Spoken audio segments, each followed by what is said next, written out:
Donc je déclare la séance ouverte. Il fait un peu froid, mais le chauffage va se mettre en marche au moment où il y a du monde. Alors je vais faire l'appel. Alors Jacques Defray a donné procuration à Jean-François Corneau. Dominique Zaldo. Présent. Eti Rodriguez. Présente. Luc Clavier. Présent. Marilyn Brûlé. Présent. Michel Gaxotte. Présent. Sophie Pazero. Présente. Simone Bastard. Présente.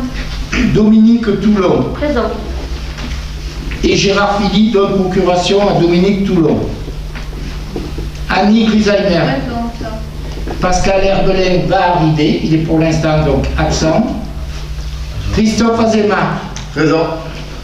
Valérie Baragis a donné procuration à Christophe Azema. Catherine Danesi. Présente. Joanne, il est absent. Charles Gachet, présent. Paul Davet. Présente. Paul à procuration de Serge Boulogne, c'est ça? Oui. Jean-Marie Serraudot. Présent. À procuration de Barbara Charpentier. Ensuite, Jean-François Verrier. Présent. Jean-François Verrier a deux procurations comme la période Covid nous l'autorise. Donc il a la procuration de Éric Dary et il a la procuration d'Aurélie Bringer-Durand. Émilie Vernou. Jean-François Levier ou non? Non. Donc elle sera absente. Audrey Leso. Présente. Et moi-même présent. Donc logiquement on n'attend plus que Pascal Herbelin qui doit arriver. Hein? Ça doit être à la Provence, madame? C'est ça. Voilà, bienvenue. Merci. Alors donc l'appel a été fait, le quorum a été fait par déduction. Sophie Pazero sera la secrétaire de séance. Et nous commençons par l'approbation du compte rendu et du procès verbal de la séance du conseil municipal en date du 18 décembre 2020. Avez-vous des remarques sur le compte rendu fait? Donc Pascal est arrivé.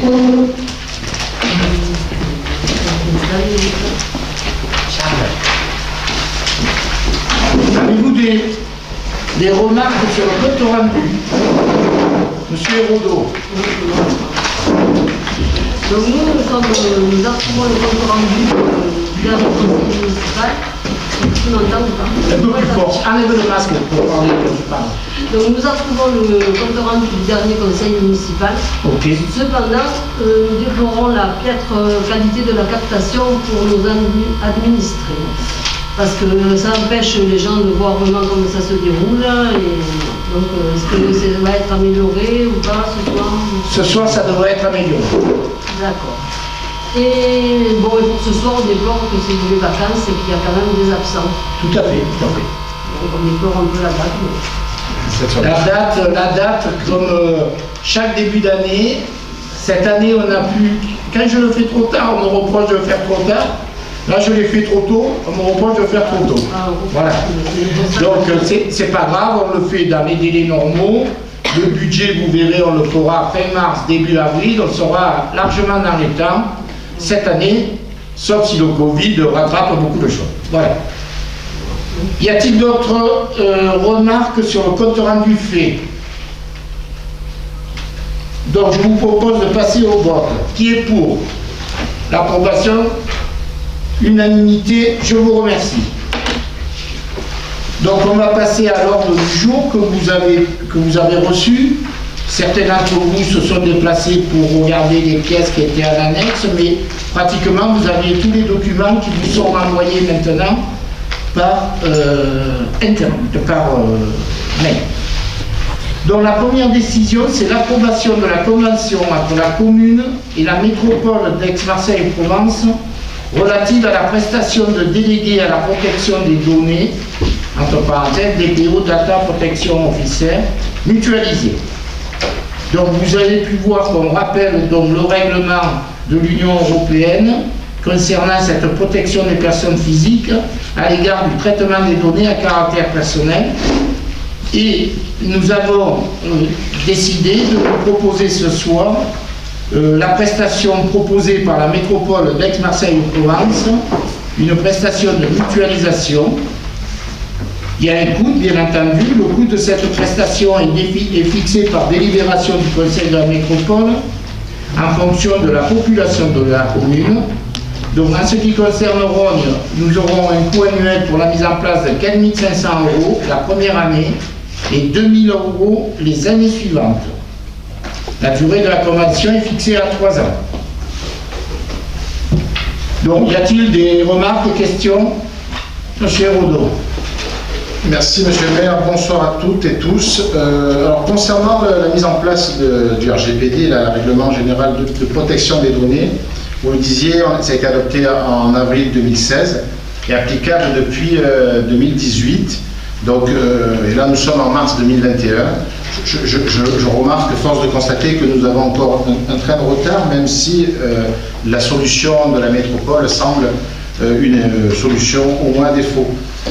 Je pense qu'on aurait pu former, nous aurions pu former un agent communal, en particulier c'est souvent le cas dans les collectivités, la personne en charge des ressources humaines, et ça nous aurait sans doute permis d'éviter ou d'économiser les premiers 4005 et les 2000 suivants que vous avez bien noté dans ce sens-là.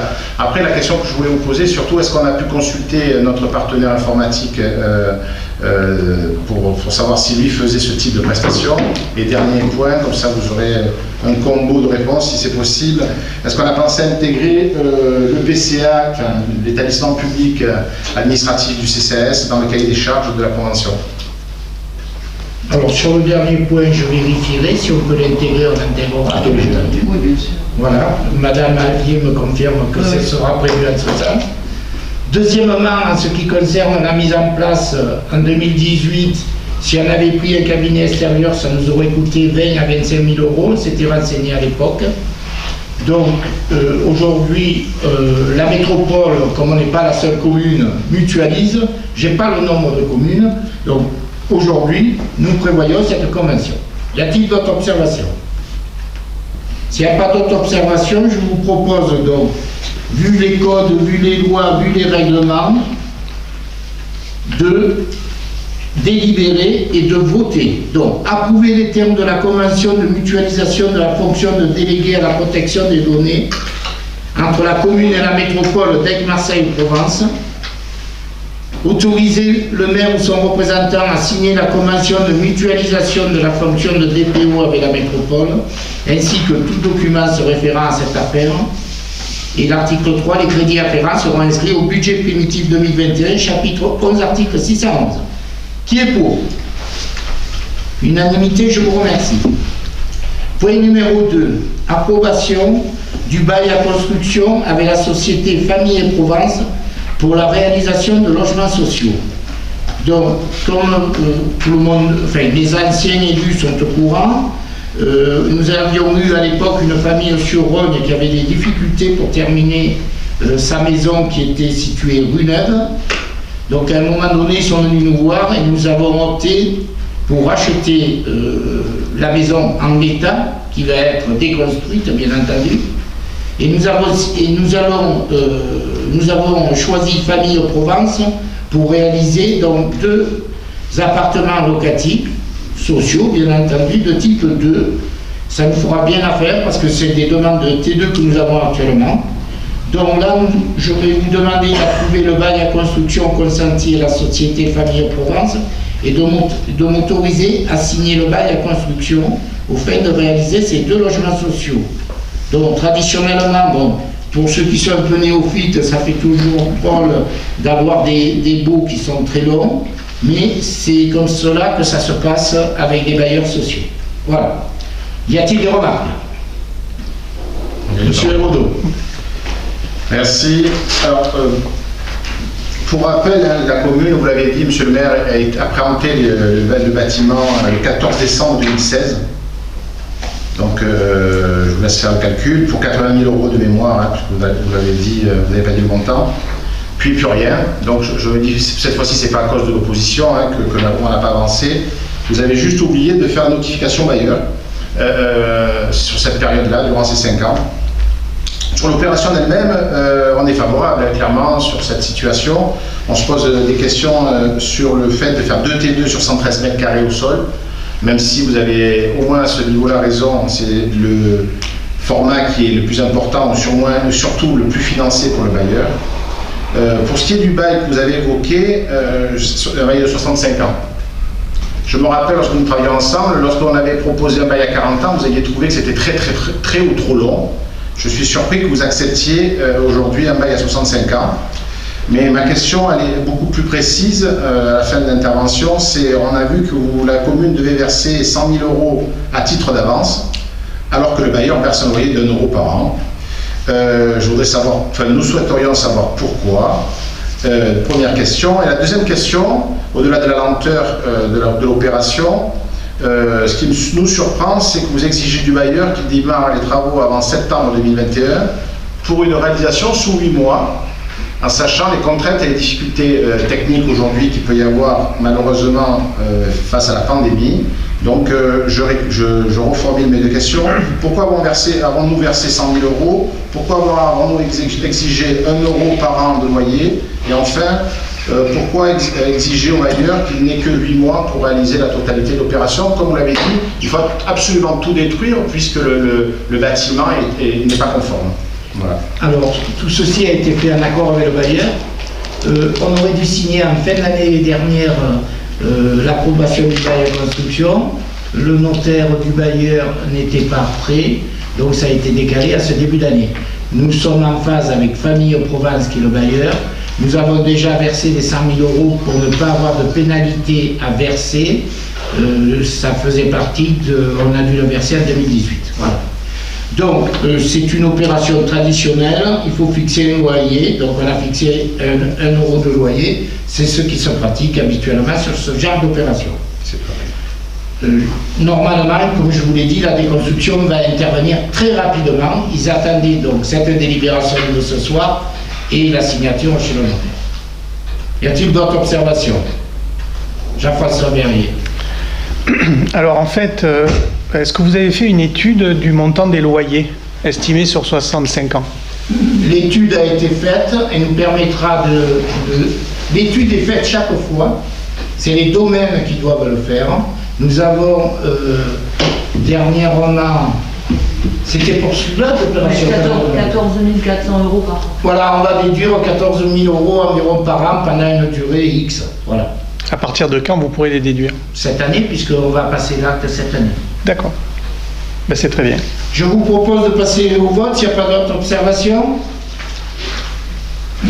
Donc, qui est pour approuver le bail à construction et autoriser monsieur le maire à signer le bail à construction? Qui est pour? Unanimité? Je vous remercie. Donc, en ce qui compte... Vas-y. Pardonnez-moi, si vous pouvez parler plus fort, parce que les administrés ne s'attendent pas vraiment. Je suis désolé, mais je vous le précise. C'est bien Luc de le préciser. Excusez-moi, monsieur le maire, monsieur Clavier, on filme avec un téléphone mobile. Il faut qu'on arrête aussi d'être hystérique dans cette commune. Quand c'est qu'on aura, comme dans toutes les communes, un micro, qu'on pourra prendre la parole quand vous nous la donnerez naturellement et qu'on pourra être enregistré avec une vidéo qui soit conforme d'un village de 5 000 habitants. Ça suffit, ça, d'un portable comme ça. Peut-être quand tu seras maire. Non, mais j'espère bien ne pas ferme la parenthèse, on continue. Différemment, ça c'est sûr. Mais, personnel, modification du tableau des emplois. Donc, comme vous avez pu le voir, donc on a modifié les tableaux des emplois à la fois permanents et non permanents, en créant des postes au service de l'animation et un poste à la restauration scolaire et au CCAS. Donc, au CCAS, pour votre information, bon, vous savez qu'en ce moment, le CCAS, malheureusement, Anne est en maladie. Brigitte, pour votre information, fait valoir ses droits à la retraite pour le 1er novembre, donc va être absente certainement courant des vacances. Donc nous sommes en train, pour votre information, d'embaucher 2 personnes. Voilà. Les entretiens ont lieu à ce moment et nous avons proposé à Véronique de passer à 80%. Ce qui explique donc la notion de 80 cabines. Ensuite, nous avons, au niveau de la restauration scolaire, on avait un emploi non permanent qu'on transforme en emploi permanent. Et je pense que je vous ai dit, j'oublie rien, Régina? Oui, c'est la surveillance. Oui, surveillance, c'est une employée de mairie qui va passer en emploi permanent, ça veut dire qu'on la stagiarise en fait. Donc, avez-vous des questions? Sinon, on passe au vote directement. Paul, enlève le masque. Ah oui. Alors, moi, nous aimerions connaître l'état de vos actions pour désigner un nouveau comité technique. Alors, ça n'a rien à voir avec le truc. Je t'y répondrai en fin de conseil sur les points que je voulais aborder. Pas d'autres questions, on passe au vote. Quels sont les deux agents catégorie, si on peut le savoir, catégorie A de garde attaché principal? Des fois, il ne faut pas dire le nom, et des fois, il faut dire le nom. Il faudrait que vous mettiez d'accord déjà dans la même liste. Parce que je vais dire. Donc là, les personnes, je l'ai dit, c'est Véronique Greff, et la deuxième personne, c'est Marine. Voilà. L'attaché principal. Oui, attaché principal. Il y a Madame Vitali, c'est moi-même. Voilà. Ah non, je n'ai pas parlé de cela. Parce que la catégorie A, c'est pas possible. Non, j'ai pas parlé de cela, j'ai parlé des Mais c'est la question de... Oui, c'était la question de Madame Voilà ce que j'ai pu dire. Voilà, pas une dette, on ne parle pas de ça. Pourquoi? Dans la délibération, c'est noté. Allez, continuons. Et ensuite, je voudrais savoir, on ne trouve pas de tableau de la filière technique. Ben, elle existe, mais chaque fois, on vous présente que les modifications. Voilà. Mais elle existe, je vous rassure. Hein. Et est-ce que vous pensez engager de nouvelles personnes pour l'APM ou pas? Il y en a 3, je sais bien. Mais... Eh bien, l'APM, ça faisait partie des points que je voulais évoquer. Hein. Donc, vous avez constaté qu'on avait dit qu'il y aurait 3 PM au 1er janvier. Il y avait 3 PM au 1er janvier. Et il y aura un 4e qui devrait être recruté suite au départ à la retraite d'un ancien PM, début juillet ou début août. Voilà. Y a-t-il d'autres questions? Jean-François Verrier. Oui, donc alors moi je ferai la remarque aussi qu'apparemment donc la filière technique elle est manquante. Si jamais vous mettez tous les permanents, il faudrait mieux les mettre si on vote un truc comme ça. Mais bon, ça c'est pas... On vote les modifications là, évidemment. Il n'y a pas de modification au niveau du service technique. Non, mais il y a quand même il y a la plupart des employés. Il n'y a pas de modification au niveau du service technique. D'accord, ok. Allez, on passe au vote. Non, j'ai pas fini. Ah, pardon. Ensuite, donc il est dit que vous faites un 70% ou 69,57% d'un temps plein pour une mission de surveillance du temps de la cantine. Donc ça représente 4 jours avec 2 heures peut-être. Il n'y a pas que ça, Jean-François, tu le sais. Ben, c'est ce qui est marqué en tout cas. Donc je pose la question, c'est tout. Je voulais savoir. On les a embauchés ensemble, les personnes. On les a embauchés ensemble, je te rappelle que tu étais jusqu'à 2018 avec moi. C'est des personnes qui font à la fois la surveillance du repas à l'école primaire et qui font du ménage à l'école maternelle. D'accord. Voilà. Il y a 2 personnes. Non, mais ça aurait été bien de le mettre dans la note de synthèse, c'est tout ce que je veux dire. Ensuite, donc, sur le tableau des non-permanents, à la fin, il y a un 22,85 qui apparaît, qui n'existe pas dans le tableau des existants. Et il y a une petite erreur, il y a un numéro 2 alors qu'il n'y en a qu'un, quoi. Donc ce 22,85, je ne sais pas ce que c'est. Mais on va vérifier. Vous notez, Madame Avier, de vérifier. C'est où, Monsieur Verrier, s'il vous plaît? C'est à la page 5. Emploi permanent ou non permanent? Non permanent, donc il y a un 2 qui apparaît et il y a un 22,85 qui semble apparaître. En tout cas, on vérifiera et on corrigera s'il y a une erreur. Voilà. Ah, il est même pourvu, a priori. Pardon? Il est pourvu. Il est pourvu, oui. Il est pourvu. Mais ça ne fait pas l'objet de la délibération ce soir. Non, mais comme il n'existait pas dans le tableau initial, donc là il apparaît, je ne sais pas trop pourquoi. Bon, Ah, ce n'est pas dans le... Ah oui, d'accord. Okay. On vérifiera si c'est une C'est peut-être une erreur de ma part. Voilà. Y a-t-il d'autres questions? Je vous demande d'approuver la modification du tableau des emplois. Qui est pour? Unanimité, je vous remercie. Alors ensuite, recrutement d'un vacataire pour assurer les études surveillées. Marilyn, tu abordes? En fait, on a été obligé, vu la crise du Covid, forcément d'étendre, vu que les classes ne peuvent pas se mélanger, on a été obligé d'augmenter le nombre de salles de classe d'études. L'étude, si vous voulez, c'est 16h30, 17h30. On fait faire les devoirs aux enfants. On ne peut pas recruter, on est obligé de recruter au niveau d'un enseignant. Et donc là, on a été obligé de faire une classe supplémentaire. Et c'est pour ça qu'on est obligé de recruter une personne supplémentaire. Puisque toutes les enseignantes ne sont pas obligées de faire des études, c'est en heures supplémentaires. Voilà. Donc on le fait dans le cadre pour les enfants, il y avait le cadre contraint du Covid. Voilà. En sachant qu'effectivement le nombre d'enfants inscrits à l'étude est en augmentation d'année en année. Voilà. Y a-t-il des observations, des questions? Jean-Maurice. Merci. Madame l'adjointe, on sait que les études surveillées, vous l'avez dit, elles sont assurées par les enseignants sur le groupe scolaire. C'est une excellente chose car ils connaissent les élèves et sont surtout en capacité de détecter leurs difficultés et d'en référer à leurs collègues de travail. Est-ce que ce seront toujours des enseignants de l'école de Rognes ou est-ce qu'il y aura d'autres enseignants qui risquent de venir? Non, là en fait c'est un recrutement interne parce que finalement en fait c'est une AVS. C'est une AVS, voilà. Une AVS qui était professeur, que tu connais très bien. Voilà. Très bien. Donc c'est quelqu'un qui est en classe à Rognes tous les jours et donc qui a eu la gentillesse d'accepter de faire cette mission. Voilà. Y a-t-il d'autres questions? Alors s'il n'y a pas d'autres questions, juste pour votre information, le coût des études surveillées en 2019 à la commune de Rognes, hors Covid, était de 15 300 € et l'année dernière, compte tenu que ça n'a pas fonctionné toute l'année, nous avons dépensé 10 500 €.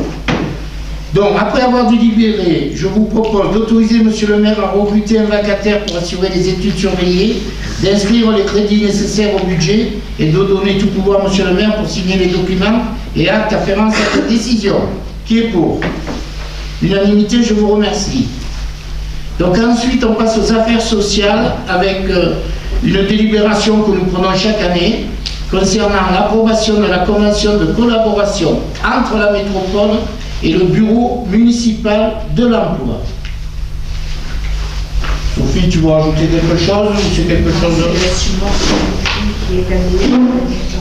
Plus fort, plus fort. Excusez-moi, c'est la subvention du prix qui est allouée chaque année par la métropole. C'est un peu plus important. 3 500 €. Donc pas de remarques particulières, on procède au vote. Qui approuve? Unanimité, je vous remercie. Donc ensuite, vous avez deux rapports concernant l'exercice 2019 qui ont été transmis en fin d'année. C'est la première, donc c'est le rapport sur la délégation de services publics pour la gestion et le fonctionnement du multi-accueil de la commune de Rognes. Donc, je ne sais pas si tu veux rajouter quelque chose, ça concerne 2019. Hein, oui, voilà, donc ça concerne 2019. Donc c'est une année sans Covid.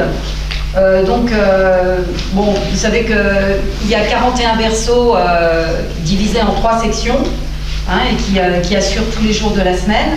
En fait, en 2019, les points importants, moi que j'ai résumés, sinon vous pouvez lire le rapport, c'est moins d'enfants en grande section, plus en moyenne dans les moyens et la petite section, mais pas de liste d'attente. Un réaménagement de l'espace des grands avec la création d'un point d'eau et la pose de 2 fenêtres, et surtout la poursuite du projet pédagogique pour toute l'équipe, qui est en fait un accompagnement à l'autonomie, c'est une pratique piclérienne, et la création de différents ateliers, jardinage et relaxation. Voilà, si vous avez des questions. Donc là, il n'y a pas de vote, vous prenez acte de ce rapport. Ah, Jean-Maurice, tu as une question? Quelques questions, si vous me permettez. Bien sûr, le groupe Rognes Ensemble votera favorablement à ce rapport. Vous l'avez souligné, Madame l'adjointe, ce qui est surprenant, c'est qu'on étudie sur des rapports de 2019 alors qu'on est en 2021 et qu'il aurait été, à notre avis, plus logique de se pencher sur les rapports d'activité 2020. Tu n'en as pas reçu. Oui, mais c'est à nous de l'exiger, qui nous aurait permis aussi de mesurer précisément l'impact de la Covid-19 sur leur activité et les conséquences financières de la pandémie sur le fonctionnement. Je rappelle, nous rappelons... Non mais Jean-Maurice, on parle, là il y a l'approbation du rapport annuel 2019. Oui, On ne parle pas du rapport annuel 2020 Alors, qui fera l'objet fin de cette année d'une délibération en conseil, enfin d'un débat en conseil. Monsieur le maire, vous savez très bien, parce que justement c'est à l'ordre du jour du conseil municipal qu'il va y avoir donc une délégation de service public et qui va nous permettre tous et toutes de juger sur la qualité de la prestation qui a été faite et sur un renouvellement éventuel de ce prestataire pour 5 ans. Si on n'arrive pas à avoir le dernier rapport d'activité quelques mois avant cette DSP, je trouve que c'est un peu... Enfin, on va pas employer d'autres Nous termes. allons le demander. Juste, Madame Avier confirme qu'elle va le demander. on aurait dû l'avoir aujourd'hui, c'est ce que j'essaie de vous dire. Ah, aujourd'hui, il n'est pas prêt. Hein. Aujourd'hui, il est pas prêt. le 3 mars. Et c'est Il le n'est pas rapport. prêt. Toutes les entreprises arrêtent leur bilan si c'est encore comme ça au mois de mars-avril. Hein, donc, Aujourd'hui, la structure Bulle et Bill a des fonctionnaires. Justement, c'est la raison de mes propos juste après. Moi, je rappelle simplement que ces 2 DSP représentent un investissement pour la commune de plus de 370 000 €. C'est pas neutre et on peut être exigeant vis-à-vis de ça. Alors, moi, j'avais quelques questions à vous poser à ce propos. Pourtant, je suis un expert de ce métier, mais je ne sais pas ce que ça veut dire. Quelle est la différence entre une auxiliaire de crèche et une auxiliaire certifiée? Ah, non, mais il y a parce que, en fait, alors je sais, il y a eu des nouvelles, des fake news qui circulaient, comme quoi, effectivement, le personnel de crèche n'était pas qualifié. En fait, elles sont 16, et il y en a 60% qui ont la compétence, et 40% qui sont diplômés. Donc, toutes ont la compétence. En plus, cette crèche, elle est hyper surveillée par une éducatrice aux jeunes enfants, un psychologue. Il y a énormément de réunions, c'est très, très, très balisé. Donc, en plus, avec une approche pédagogique qui est quand même... Donc, si j'essaie de comprendre ce que vous dites, c'est qu'auxiliaires de crèche, ceux qui n'ont pas le diplôme, et auxiliaires certifiés, c'est celles qui ont le diplôme. D'accord. Il y a une compétence.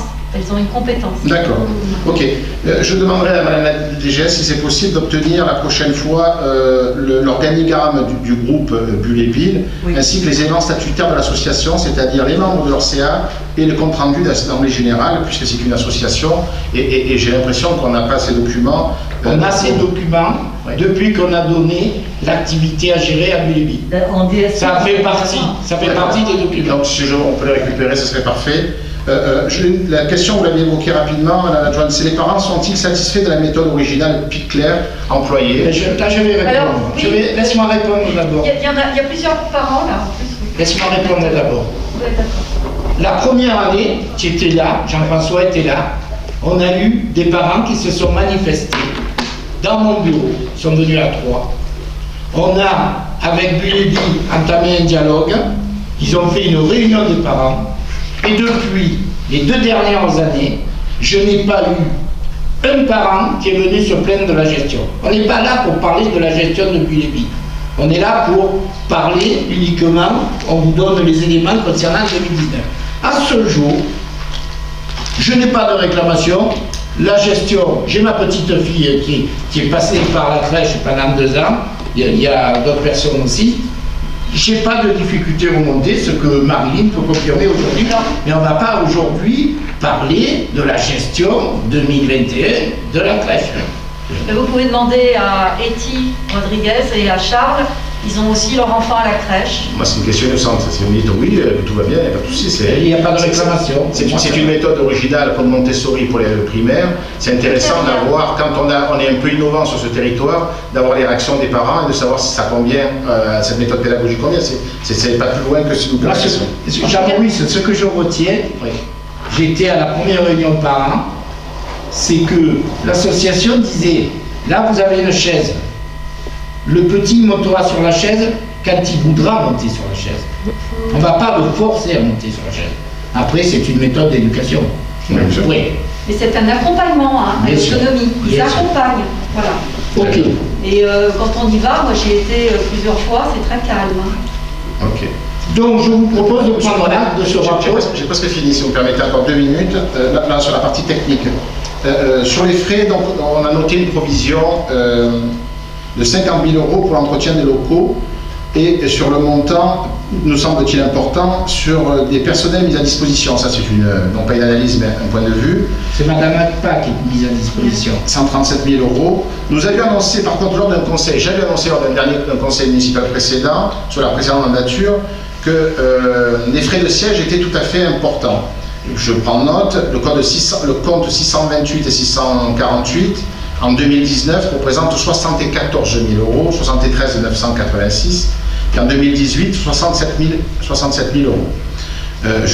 Nous pensons que ce n'est pas à la mairie de Rognes de financer les frais de siège du groupe, ni le développement du groupe Plaisir d'Enfance et sa fusion avec Buléville, ou différentes opportunités qu'il peut y avoir. Donc je demanderai, au vu des résultats publiés 2018 et 2019, une baisse significative des frais de siège pour que la mairie paye moins sur le budget 2021 et un rectificatif sur le budget 2020. Voilà. La mairie paye ce qui a été prévu dans le cadre de la DSP, c'est tout. Voilà. Vous ne pouvez pas m'enlever l'idée qu'il y a 74 000 euros qui sont payés par la commune pour développer l'activité. Tu le retrouveras dans le compte administratif au mois de mars et tu verras combien la commune a versé à Buléville. Je sais ça, c'est pas la question. Donc on passe. On peut demander à cette association de réduire ce montant-là. C'est un peu tard. Nous verrons. Alors je vous propose de passer au 7, donc rapport annuel sur la délégation de services publics relative à l'organisation, la gestion et l'animation des accueils de loisirs périscolaires et extrascolaires de la commune de Rognes. Donc rapport 2019. Marie-Line, tu veux rajouter 3 points importants? Ouais, je vais rajouter simplement quelques petits points. Donc on est encore dans une année sans Covid, hein, donc pas du tout avec le même profil que cette année. En 2019, ils ont vu la perte des contrats aidés, ils ont attribué des CDI, et donc ce qui effectivement a permis de former une équipe stable, cohérente, qui a permis un vrai travail de fond, avec des thèmes d'activité, un projet éco-cohérent.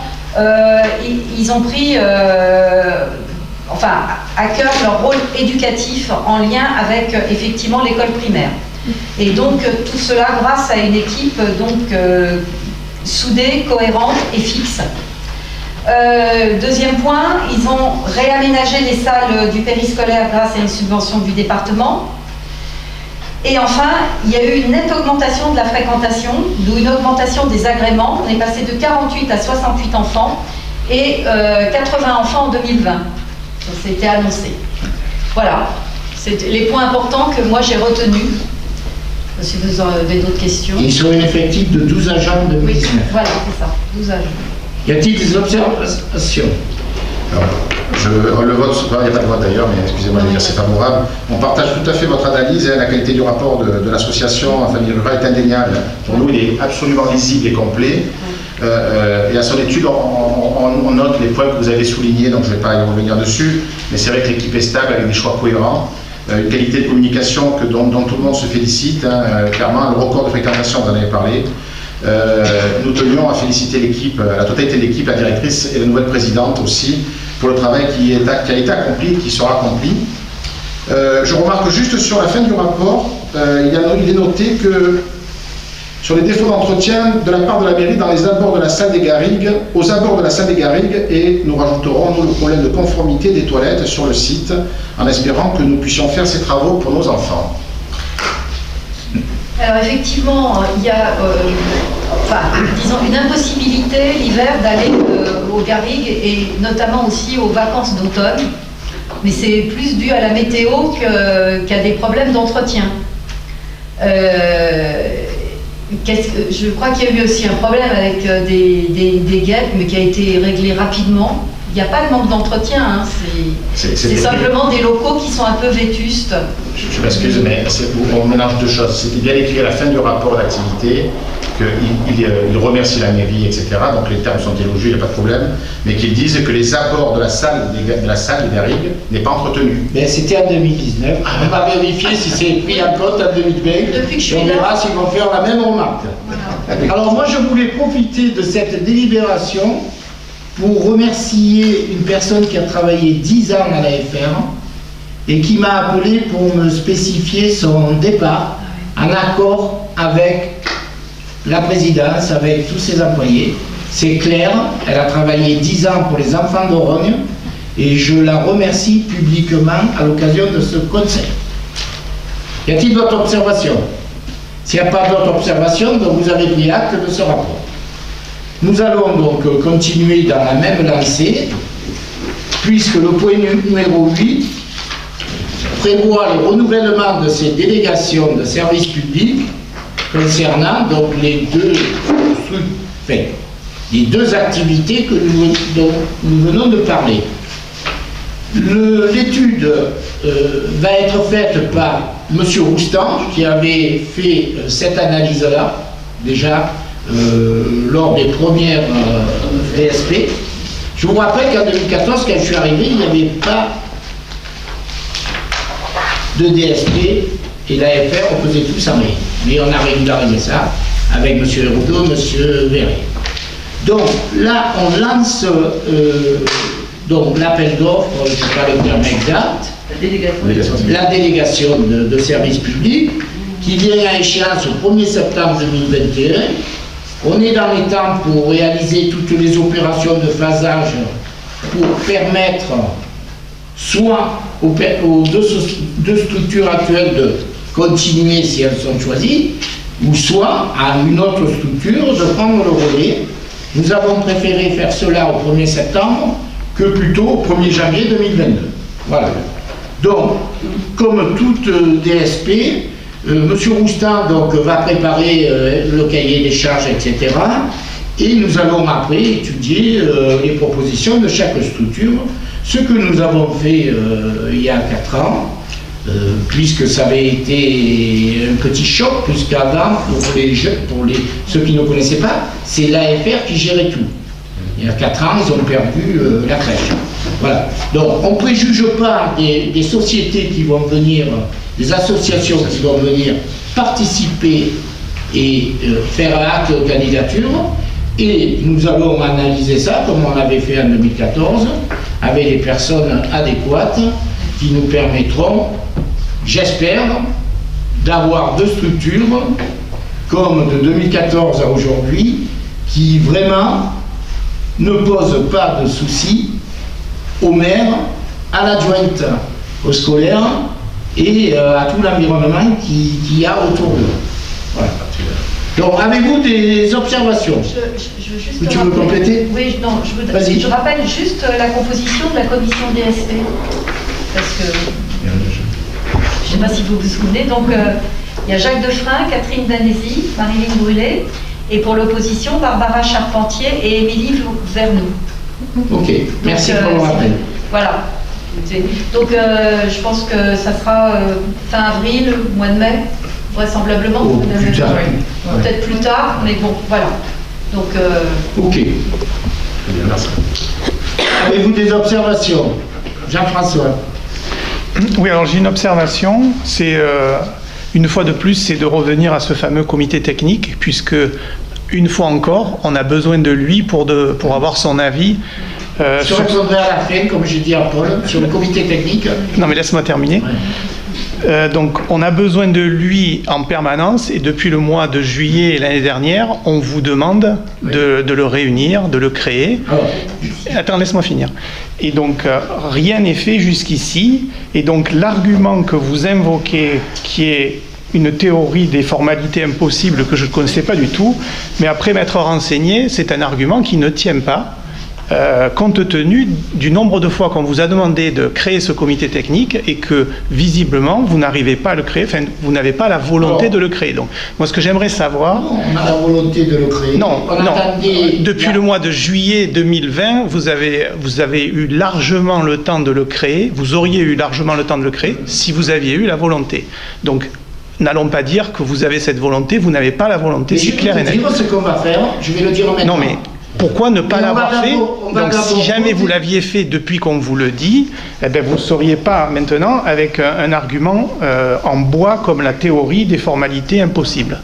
On n'a pas eu la réponse du syndicat, on a respecté la réglementation, non, mais... Madame Adier a vérifié, mais ce qui va se passer, c'est qu'il y a, depuis le début de l'année, une loi ou un décret, je ne sais pas précisément, qui va permettre de fusionner le comité technique et le CHSCT.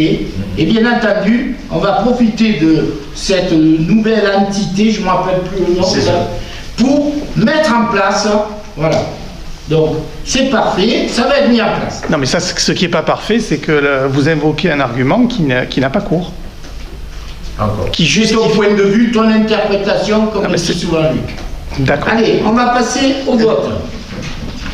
Le conseil municipal, après avoir ouï et délibéré, accepte le principe de délégation de services publics ayant pour objet les accueils de loisirs périscolaires et extrascolaires et de la crèche multi-accueil. Autorise monsieur le maire ou tout représentant ayant reçu délégation à engager toute procédure et à prendre toute mesure, notamment de publicité, nécessaire à la réalisation de cette opération, et l'habilite à engager librement toute discussion utile avec un ou des candidats qui présenteront des offres. Qui est pour? Unanimité, je vous remercie. Ensuite, numéro 9, dans les finances. Donc, nous allons, on ne le faisait pas habituellement, ça, donc, le conseil municipal va autoriser monsieur le maire à engager, liquider, mandater des dépenses d'investissement sur l'exercice 2021. Vous avez pu voir les détails. Catherine, tu vas porter des précisions ou c'est pas la peine? Non. Vous avez des détails sur la note de synthèse. Voilà, sur la note de synthèse. On vous précise. Je n'ai pas entendu. Il y a une ligne par produit. Il n'y a qu'une ligne, pas?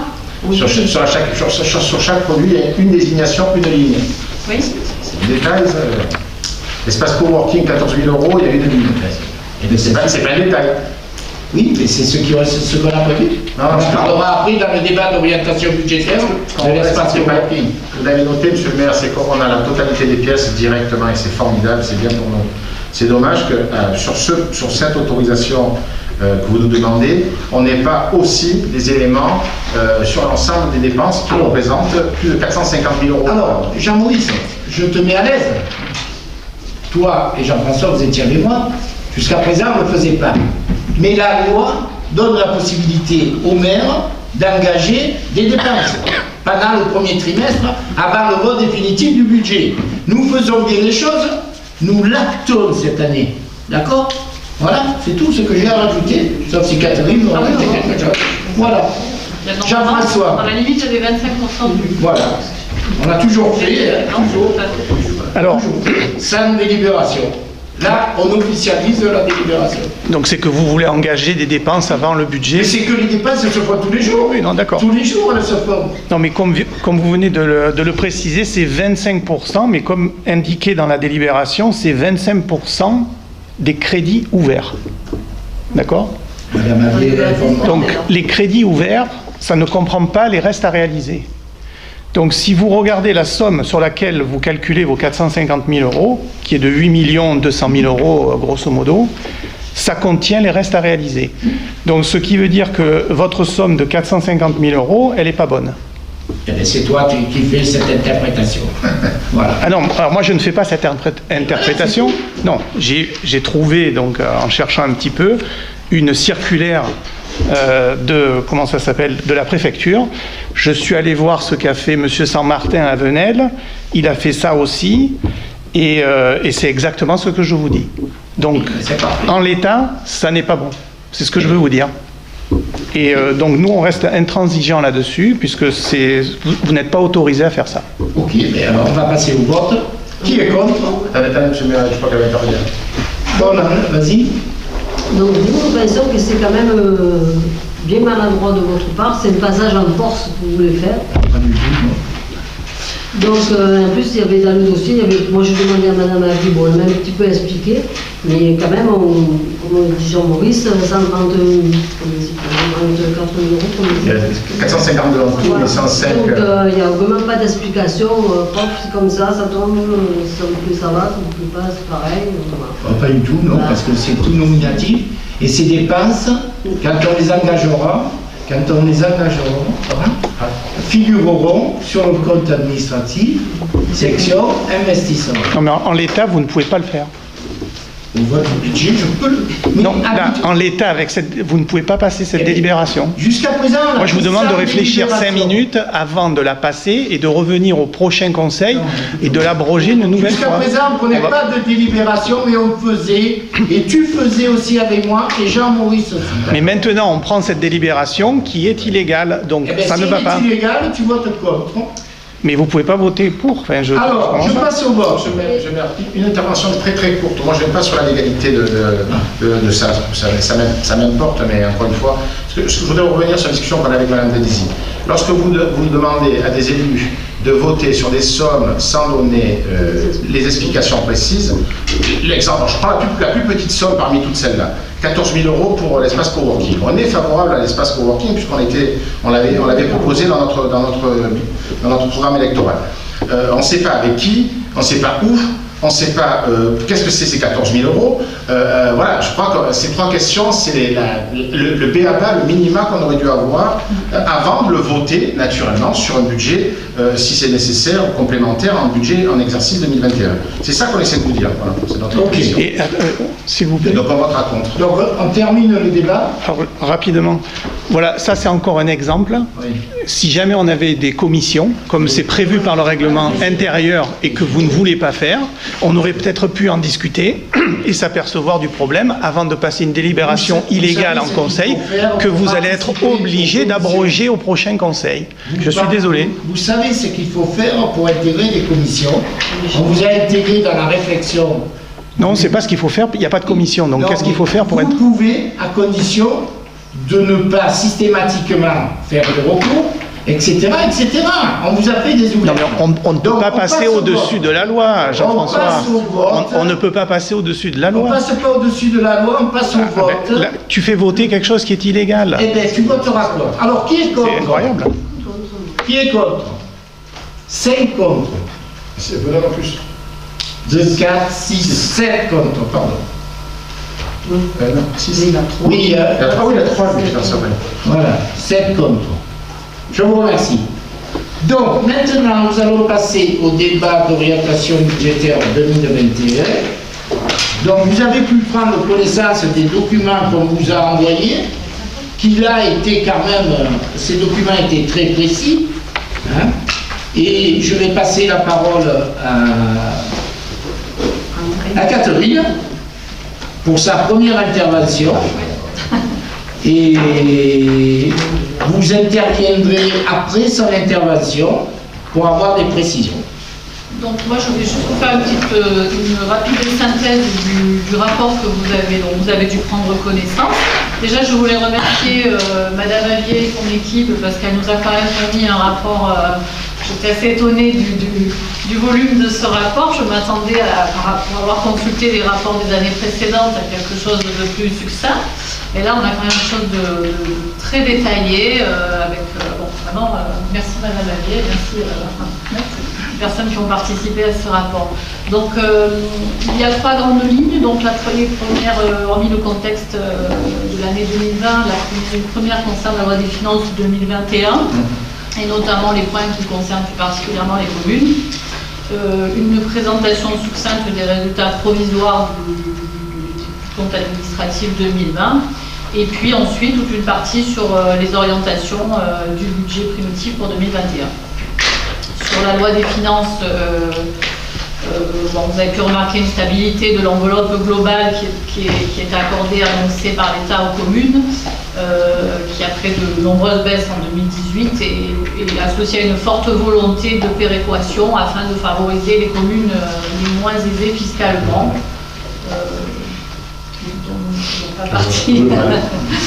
Voilà. Donc ensuite un point aussi particulier sur la taxe d'habitation, donc depuis la loi des finances 2018 où elle est en voie progressive d'être dispensée pour environ 80% des foyers à échéance 2023. Pour les collectivités, donc des aides sur cette loi pour compenser les pertes financières liées à la crise sanitaire. Et puis un soutien dans les investissements afin d'inclure les communes dans le plan de relance de l'État. Voilà, donc ça c'est pour la première partie. Sur les résultats provisoires 2020, Vous avez pu voir au niveau des dépenses qu'on va être environ 4 300 400 euros et sur les recettes à 4 395 500 euros. Et en section d'investissement, 1 17 283 euros en dépenses contre 1 222 024 euros en recettes. Voilà, vous avez eu une annexe aussi concernant le lotissement des Garrigues, avec le détail de tous les lots restants à céder et le fonctionnement qui est annoncé pour 2020. Donc ensuite, sur la troisième partie, donc sur les orientations pour 2021, donc les recettes prévisionnelles de la section de fonctionnement évoluent très peu. Devrait être aux alentours de 4 409 000 euros. Les contributions directes représentent 77,8% des recettes. Voilà. Et on notera que ces recettes ont une tendance à la baisse depuis 2018, comme on l'évoquait dans la partie loi des finances. La seule marge de manœuvre dont nous disposions, ce serait l'évolution, comme vous avez pu le voir, de la taxe, du taux de taxe foncière. Voilà, sur les dépenses de la section de fonctionnement, elles seraient de l'ordre de 4 374 000 euros. Elles sont, elles, en hausse, en augmentation de 7,5% par rapport à 2020. Mais si on la compare à 2019, donc année sans Covid, elle serait de l'ordre de 4%. Donc 4% d'augmentation des dépenses de la section de fonctionnement. Voilà, donc vous avez tous ces éléments, pages 18 à 20 du rapport, qui sont vraiment bien détaillés. Sur les charges financières sont en baisse. L'annuité de la dette en 2021 baisse de 9,90%. Les intérêts qui font partie des dépenses de fonctionnement représentent moins 16,9% comparé à 2020. Et la capacité de désendettement de notre commune est de l'ordre de 4,05 années, alors qu'on constate pour les communes françaises une capacité de désendettement autour de 8 ans. Donc ça, c'est un bon point. Voilà, donc on notera également une amélioration de l'épargne nette, la capacité d'autofinancement en 2020. Toutefois, il est nécessaire de dépasser le taux d'épargne brute à 10%, comme il était aux alentours de l'année en 2018. Voilà, donc pour compenser ceci, la municipalité souhaite procéder à une augmentation du taux de la taxe foncière, comme vous avez pu le voir, un taux qu'on pourrait porter entre 20 et 21%. Le taux actuel est de 19,67%. Et pour rappel, il était de 20,32 en 2019 et de 22,05 en 2014. Donc il y a eu deux baisses successives, 2014 et 2015. De 10% chaque fois. Voilà. Donc voilà, donc pour vous donner une indication, si on fixe un taux à 21%, ça dégagerait une épargne de l'ordre de 78 500 euros. Et pour un taux retenu à 20%, de 19 500 euros. Voilà, donc ça c'est pour la partie fonctionnement. Et pour la partie investissement, vous avez pu trouver dans le rapport en page 29 un tableau qui présente le programme d'investissement pour 2021, avec également une continuité de projet à horizon 2023, afin d'avoir un aperçu des perspectives sur les 3 prochaines années d'investissement. Ces investissements seront financés par des subventions émanant du département et de la métropole. Et conformément à la délibération prise en conseil de métropole le 18 février dernier, le contrat communautaire pluriannuel de développement a été prorogé de 2 années, donc jusqu'à 2023, alors qu'il était normalement échu à 2021. Et avec le contrat communautaire pluriannuel du développement qui a pour objectif donc de soutenir l'aménagement des territoires, des communes et de contribuer à la réalisation des équipements structurants. Voilà, et le conseil départemental proroge également le contrat de développement et d'aménagement jusqu'à 2021, puisqu'il y a eu des retards en 2019 et aussi en 2020, donc ce contrat est prorogé. Voilà. Donc vous avez le détail de tous les projets listés, certains dont vous connaissez l'existence puisqu'ils vous ont été présentés. Voilà, donc dans les autres équipements prévus en 2021 et qui ne sont pas partie du tableau des plus grands projets, il y a aussi des investissements qui seront liés à la modernisation du service public, des services municipaux et pour la sécurité des administrés. Donc par exemple les logiciels de comptabilité, les logiciels portail enfance, et qui seront aussi migrés en mode SaaS. L'acquisition et le renouvellement du parc informatique, des serveurs de stockage et des systèmes de sauvegarde, également une refonte du site internet de la commune, l'acquisition d'une balayeuse, renouvellement de la flotte automobile pour les services techniques, des travaux de rénovation sur les toitures des bâtiments publics, la création d'un espace de coworking, la remise en état et l'extension du système de vidéoprotection, l'installation de panneaux d'information numérique et les opérations d'OLT. Voilà, donc tous ces investissements seront financés par nos principaux partenaires, le conseil départemental et la métropole, dans le cadre des contrats pluriannuels et également par l'État et la région. Et puis nous mettrons aussi en place une veille et une sollicitation des fonds européens, notamment dans le cadre des thématiques liées à l'environnement en action en faveur de la biodiversité et des économies d'énergie que portent certains de nos élus. Voilà. Bon, enfin, les dépenses de section de fonctionnement du budget 2021 sont également financées par l'excédent reporté, qui est de 2 981 674 €, et le virement de la section de fonctionnement de l'année 2020. Voilà pour ma synthèse de ce rapport. Je pense que vous avez tous les éléments, sûrement les... Avant de vous passer la parole, je tenais à remercier les personnes qui nous ont permis de traverser 2020, non pas en tant que Covid, mais en tant que commune. Je voulais remercier Yves Olivier et Hélène Armandon, qui ont participé avec moi sur le budget 2020. Et Catherine n'a pas précisé l'excédent qu'il y a, c'est 95 000 €. Oui. Je tenais à avoir une pensée pour eux, parce que ça faisait 2 ans qu'on travaillait sans filer et sans bouler. Et on a réussi. Le deuxième point, c'est qu'on va vous écouter. Nous, on vous a donné les grandes lignes, une santé financière de notre mairie qui est confirmée, une dette qui diminue. On n'a pas parlé de la trésorerie, mais au moment où je vous parle, nous avons 3 600 000 € qui vont nous permettre de faire les investissements que nous avons prévus. À ces 3 600 000 € s'ajouteront les 4 derniers lots des garrigues, c'est-à-dire 1 million de plus. Donc ça veut dire que la commune de Rhône, et j'espère qu'on aura une bonne surprise sur les taxes foncières, avec les créations qui ont eu lieu ces dernières années. Et j'espère que la dotation de l'État nous perturbera un peu moins que les autres années. Et à partir de là, on déterminera pour le prochain conseil la hausse de la taxe foncière que nous ferons entre 3 et 8%. Nous la déterminerons au plus près pour pouvoir continuer à gérer au mieux l'argent public et donner de la vie à notre village. Voilà. Donc j'ai d'autres points, mais je vous laisse intervenir. Si vous avez des questions à poser, si vous voulez débattre en disant comment vous voyez, c'est un débat d'orientation budgétaire.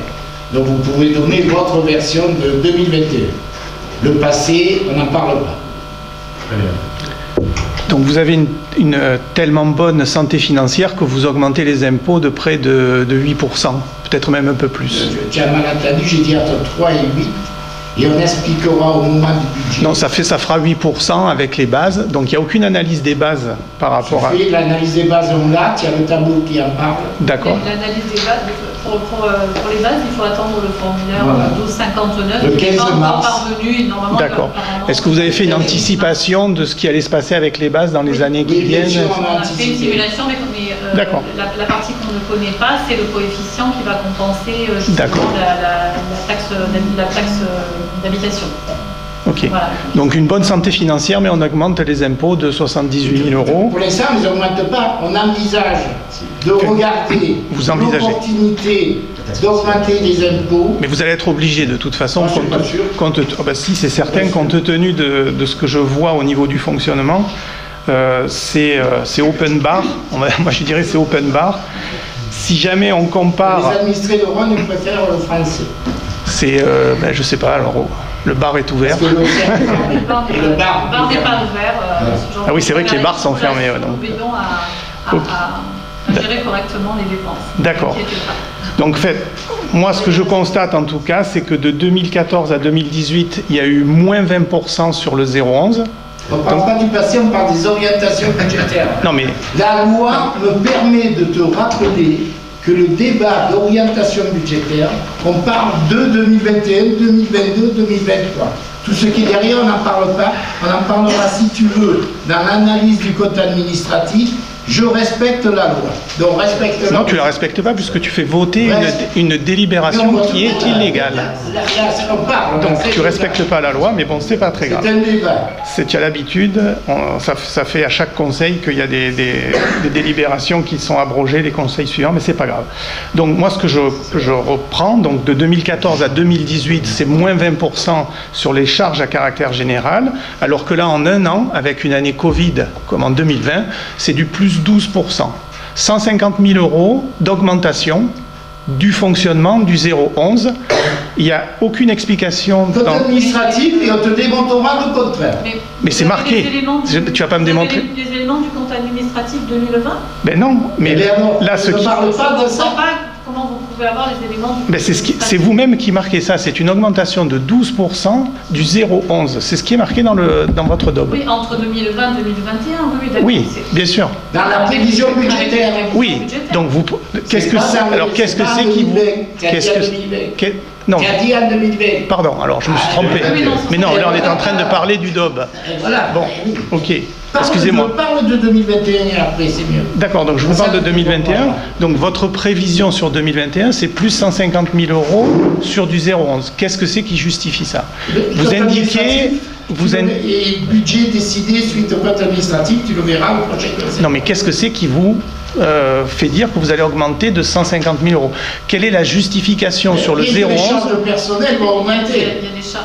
Alors, il y a une évolution naturelle. Il y a une augmentation normale des charges générales. Et il y a non, mais 150 000 euros, c'est énorme.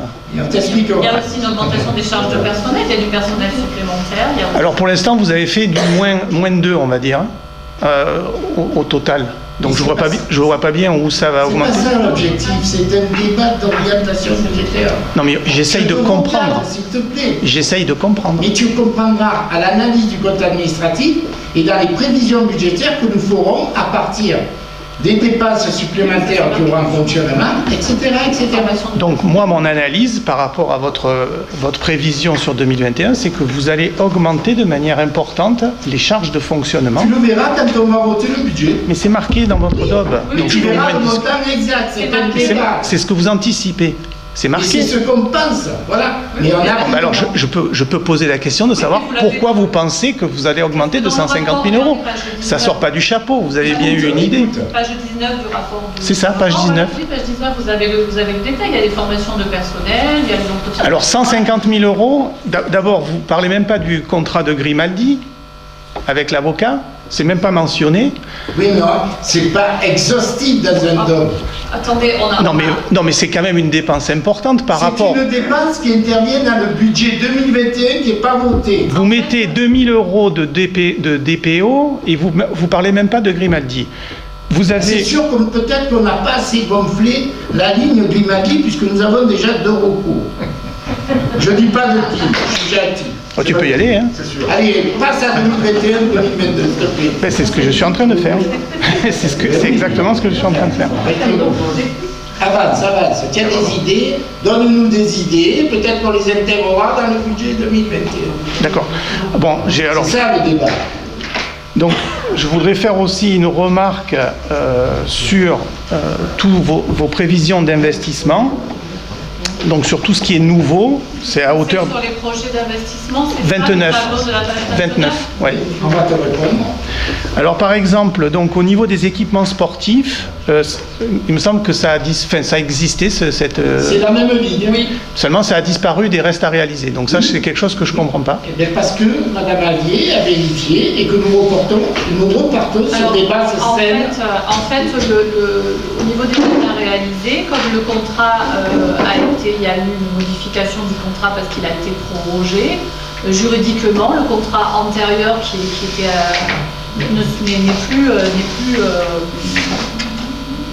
n'est plus à reporter dans les restes à réaliser. Non mais vous avez une subvention quand même. Oui, bien sûr. Bien sûr, on va les reprendre. Mais elles seront, Donc vous devriez. repartiront de quelque chose qui sera. Je pense que vous auriez dû les mettre en reste à réaliser. Enfin, le montant Non, total. parce que ça a été voté au Conseil du 18 février. Et Jean-François va nous reprocher qu'on a trop de restes à réaliser, donc on part. Donc là, les contrats Comme ayant été modifiés, révisés. Mais ça veut dire que tu abandonnes tous les autres restes à réaliser d'avant. Bon alors. On les intégrera au fur et à mesure. On les intégrera à partir D'accord. où ils seront actés les deux contrats. D'accord, ils n'ont pas encore été actés, ok. Si, un a été fait au mois de au 18 février, je crois. Donc à partir de là, ça devrait normalement se mettre dans les restes à Mais réaliser. tu le verras dans le Oui, budget. Bon, mais c'est pas dans votre tableau des restes à réaliser, c'est ce que je veux dire. C'est un peu l'idée. Alors, autre chose, vous faites une salle polyvalente. Dans votre campagne électorale, vous aviez dit que vous consulteriez les Rhôniens par rapport à ce projet. Donc là, vous ne les consultez pas parce que vous avez déjà une subvention et vous allez donc là. C'est la même ligne qui existait quand tu étais avec moi. Non, mais ne conteste pas tu as la eu. ligne qui existait. Mais je conteste pas. Je suis en train de dire qu'il y a eu des élections. Tu as donc dit des choses pendant ces élections que tu allais consulter les Rhôniens de savoir si vous. Ça c'est une D'accord. perspective 2023, hein, donc on n'est pas sur On n'y est 2021, pas encore. là on parle Non, mais 2021. Ce que je veux dire, c'est que tu as une subvention alors que tu n'as pas encore consulté les Rhôniens. Donc c'est ça qui me paraît un peu bizarre. mais c'est tout. Oui, d'accord. Ensuite, il y a marqué une accessibilité, donc voirie ERP ADAP. Je pense que c'est le PAV en fait. Ça, c'est tout ce qui concerne les bâtiments publics. Oui, ça s'appelle. Je pense que ça s'appelle le PAV et pas l'ADAP. C'est simplement ce que je veux dire. À vérifier.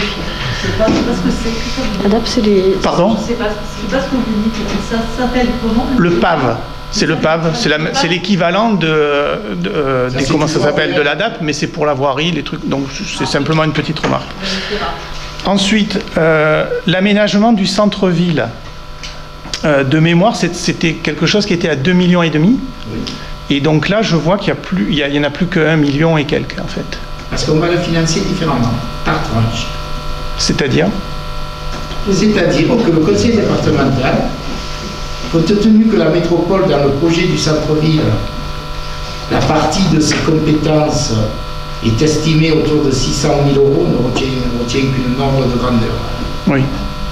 Donc ça veut dire que le différentiel, ils vont nous proposer, le conseil départemental, de le prendre en compte dans le FDAL, FDAL, à hauteur de 600 000 euros par année. Ce qui nous permettra d'étaler les travaux et ne pas engorger le village. Donc on aura 3 tranches de 600 000 euros. D'accord. Et nous sommes en discussion avec la métropole pour obtenir leur accord pour mettre l'argent qui dépend de leurs compétences. Ok. Et donc là, par rapport donc aux investissements, il y a la cave qui a disparu. Donc je voulais savoir ce que vous comptiez faire avec ça. La cave. Là, il n'y a plus rien du tout. Il n'y a plus rien du tout. La cave. Qui apparaît quoi. L'ancienne cave. Oui, l'ancienne cave. Celle sur laquelle il y a un recours. Eh bien, alors où est-ce qu'on en est de ce recours? Je pense que la construction va démarrer au mois de mai.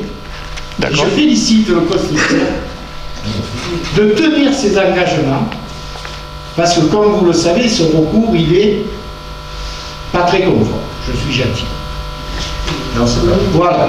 Nous verrons ce que la justice décidera, mais ils vont passer outre le recours, puisque le permis est purgé. Vous étiez avec moi, donc vous ne pouvez pas dire le contraire. Donc à partir de là, on va démarrer la cave, Et à partir de là, on demandera les fonds nécessaires quand ce projet démarrera. D'accord. Voilà, je vais faire une lettre à la présidente de la métropole et à la présidente du conseil départemental, parce que vous savez très bien que le projet de la cave, il n'a jamais été dans le contrat du département, puisqu'il y avait des recours juridiques, et que Madame Vassal, vous étiez avec moi, n'a pas voulu l'enregistrer, mais maintenant il y a une autre ère, j'espère, je le dis devant tout le monde, que Madame Vassal sera reconduite, ce qui facilitera les négociations. Ok. Et donc j'ai une dernière remarque, c'est par rapport au reste à réaliser. En fait, j'arrive pas à comprendre parce que vous avez des recettes qui sont beaucoup plus importantes et qui sont même disproportionnées par rapport à vos dépenses. Si on prend par On verra dans le cadre de l'analyse du budget. C'est le débat. J'aimerais que tu me dises, pouvez-vous ajouter telle opération qui me semble importante? Pouvez-vous améliorer tel secteur qui pêche sur le village? C'est ça le débat.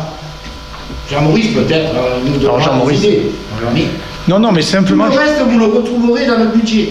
Non, mais je veux dire... C'est les recettes attendues sont plus importantes parce qu'il y a des subventions qui seront versées en décalé, en fait. Non, mais ce que je veux dire, c'est par exemple, vous prenez le 0,8... Sur ce montant de 59 000. On n'est pas dans le détail. Non, mais c'est juste simplement quelque chose que je vous indique parce que ce qu'on va juger au prochain budget, ça sera la sincérité de ces restes à réaliser. Donc là, pour moi, ils ne sont pas sincères, tout simplement parce que si jamais je prends le 0802, vous engagez donc des dépenses à hauteur de 78 000 euros pour des subventions qui se montent à 173 000 euros, alors que par exemple, dans ce chapitre-là, il y a des délibérations donc, qui datent de la DAP de 2015 qui sont de l'ordre de 900 000 euros qui n'apparaissent pas du tout, puisque pas grand-chose n'a été fait par rapport à ça. Je te dis sur ce qu'on va réellement réaliser. Non, mais vous ne pourrez pas le faire. C'est ça que je veux... Ne nous présentez pas des restes à réaliser comme ça. C'est simplement ce que je veux vous dire parce qu'on ne pourra pas voter pour vu qu'ils ne seront pas sincères. Ça, c'est... Je te dis, c'est des chiffres... C'est simplement ça. C'est des chiffres qui annoncent le résultat de 2020 avec le Covid. C'est les projets que l'équipe en place compte mettre en place. Oui, je suis d'accord. Avec les deux principaux apporteurs de subventions. Voilà. Donc, alors par rapport à ça, propositions. Par rapport à ces investissements, bon, moi je pense que la salle culturelle, j'espère que vous ferez participer les Rhôniens. Je te dit qu'il faudra participer. D'accord. Mais c'est pour 2023, tu as précisé. Pas dans... Non mais peu importe. Mais oui, mais je te le dis. D'accord. Donc moi en fait, je voulais avoir aussi une information sur le parc des Garrigues, le fait que vous achetiez le parc des Garrigues. Moi, j'avais compris que ça appartenait à la métropole. Ça appartient aux municipaux de Marseille. Mais ils sont inclus dans la métropole. Ça appartient aux municipaux de Marseille. Ça appartient pas à la métropole. Non. D'accord. Ils ont mis dans leur intitulé métropole, mais ils sont autonomes complètement. Et j'ai le plaisir de dire aux administrés de Rhône que nous sommes en négociation avancée, que nous avons fourni aujourd'hui au domaine les dernières photos dont ils avaient besoin pour estimer la valeur financière de ce parc. Et c'est pour cela que nous avons déjà abordé le sujet avec le département. Vous trouvez une ligne de 1,5 million, parce qu'on est parti sur une base d'estimation qu'on avait fait en 2014-2015, puisque c'est la 3e fois qu'on monte au créneau. Et je me languis de vous le faire voter au prochain conseil si ça peut se faire. Voilà. D'accord. Ce sera un élément qui manque à la commune de Rhône, c'est-à-dire un parc déjà utilisé pour le périscolaire, pour les manifestations des associations, pour les manifestations personnelles avec les locations de salles. Le problème, c'est qu'on payait tous les frais que la convention qui nous lie depuis Gaston Defferre avec les municipaux de Marseille nous obligeait à payer toutes les taxes foncières, tous les travaux. Donc stop, on avait abordé le sujet, et là, M. Ruet est presque d'accord, on attend la valorisation, bien entendu, des domaines, parce qu'on ne peut pas dire donnez-moi 1 million, c'est bon. Voilà. Donc ça, c'est la très bonne nouvelle que j'espère annoncer très rapidement aux administrés. En tout Merci cas, de m'avoir... je te le souhaite et c'est un très très beau projet. Donc dernière remarque que j'aurai, c'est sur le parc du stade, donc à hauteur de 700 000 euros, je crois, ou quelque chose comme ça, 600 ou 700 000 euros. Qui va te répondre. Et je voulais simplement savoir si jamais vous allez sortir l'ancien stade de la constructibilité avec le PLUI ou pas. C'est la question que j'ai à vous poser. A priori, non. Enfin, Je pense qu'on a déjà on en a discuté avec Luc, Daniel et Michel. A priori, on veut quand même pouvoir permettre à la commune éventuellement de se développer autrement. L'idée, c'est pas de bloquer quelque chose. Donc, a priori, on est d'accord, Luc? Oui, on en avait discuté avec Daniel. C'est que si on sort, il faut faire attention à ce que l'on fait, sans réflexion. Si on sort complètement et on isole complètement cette zone-là, ça veut dire qu'on ne pourra plus, même en tant que commune, faire quelque chose sur ce stade-là. Donc il faut vraiment qu'on étudie de près toutes les options qui se présentent à la commune pour apporter cet espace aux administrés et qu'on ne fasse pas de faux pas à se tirer en gros une balle dans le pied. Donc, D'accord. oui, effectivement. C'est la même démarche dont je vous avais parlé pour la Javi, où j'avais dit à un précédent conseil, on ne peut pas hypothéquer pour 30 ans l'intégralité de la Javi, parce qu'on ne sait pas dans 30 ans qu'est-ce qu'il en sera du Covid, de l'économie autour de Rognes, de la métropole Aix-Marseille. Donc si à un moment donné, dans 20 ans, sur les 30 hectares de la Javi, il y en a 3 ou 4 qui peuvent passer constructibles, eh bien, la municipalité en place le fera. Nous, on n'a pas voulu d'augmentation trop importante de la population et on n'a pas fait. Et pour le stade, il y a la même réponse. D'accord, donc ça restera dans le domaine du constructible. Ok. Donc c'est très bien. Voilà, c'est parfait. Ouais. Alors par rapport aux suggestions éventuelles qu'on aurait pu avoir, par rapport à ce parc, qui est une excellente idée évidemment, nous ce qu'on souhaitait faire, c'était aménager du logement social autrement, plutôt que de systématiquement faire des logements avec un mixage du logement classique avec du logement social. Donc nous, on pensait que cet espace-là pouvait être intéressant justement, ou alors ailleurs, sur d'autres terrains de la commune, de faire de l'aménagement autrement par rapport aux logements sociaux. C'était ce qu'on appelait le co-living et des choses comme ça. Okay. Donc, pendant notre mandat en commun, nous avons rencontré les seniors de Charlemagne qui voulaient réaliser une opération de ce type-là sur l'ancien stade. Et il m'avait dit qu'il n'avait pas la surface nécessaire pour réaliser ça. Alors que ce soit co-living ou autre chose. Aujourd'hui, même avec la prudence qu'on a mis, on s'aperçoit que l'augmentation de population va être plus importante qu'on a prévu, et vous en tenez les tenants et aboutissements, et la modification du PLU nous montre tous les jours qu'il y a des zones centre-village qui peuvent grandir.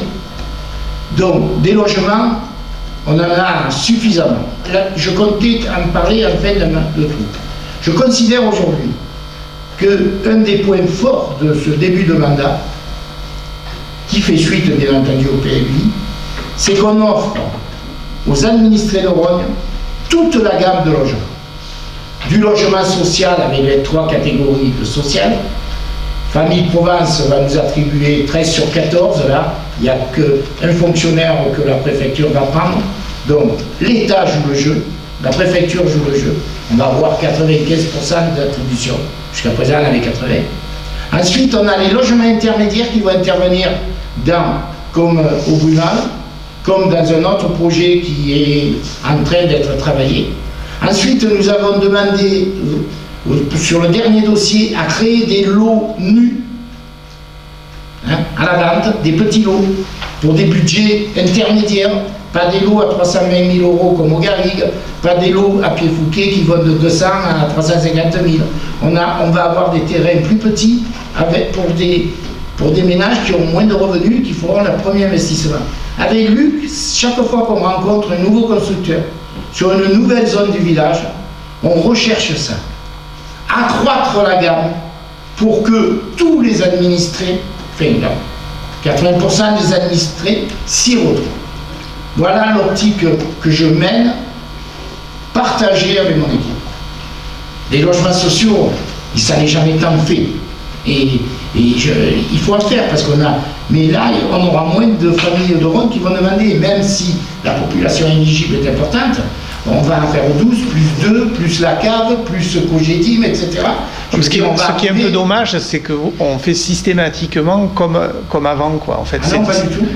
Avant, il n'y a jamais eu de logement social. Non, mais je ne parle pas que sur Rognes. Je veux dire, c'est une tendance qui est de réaliser des lotissements systématiquement, etc. Eti t'apporte la preuve inverse.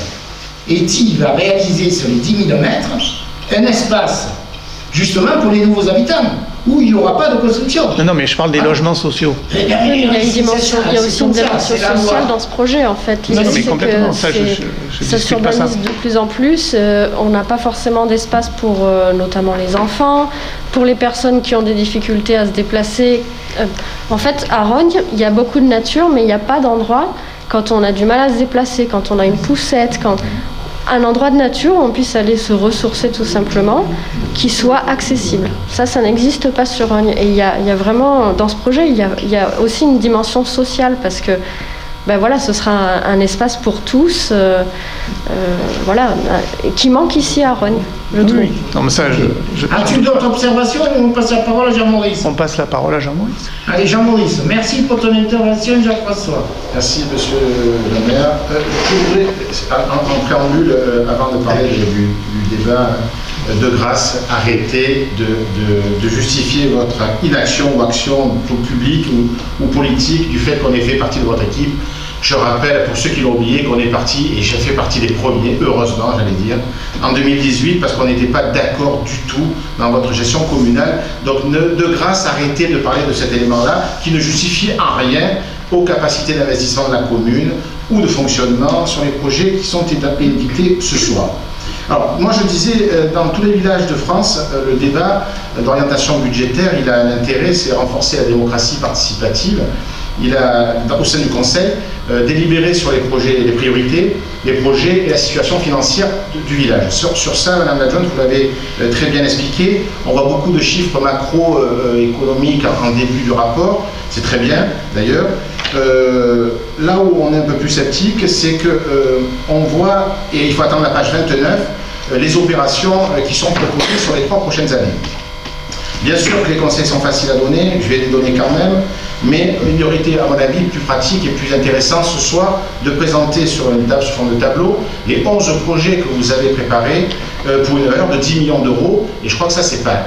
Au contraire, ce n'est pas négligeable, et nous aurions pu, dans ce débat, évoquer pourquoi on met 1 million et quelques, dans les 1 million 25 000 sur l'équipement sportif, et pourquoi vous avez mis 1 500 000 dans le parc des Garrigues, dont tout le monde, ici, autour de ce conseil, sera favorable au rachat à l'association des municipaux de Marseille, ou alors comment vous avez décidé d'investir sur l'aménagement du centre-ville, c'est 1 526 000 euros.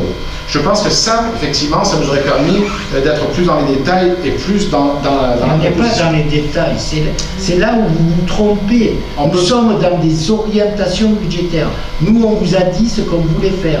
On a parlé de construction, on a parlé d'environnement, on a parlé de sécurité des administrés. Vous, donnez-nous des idées, là on vous tend la perche.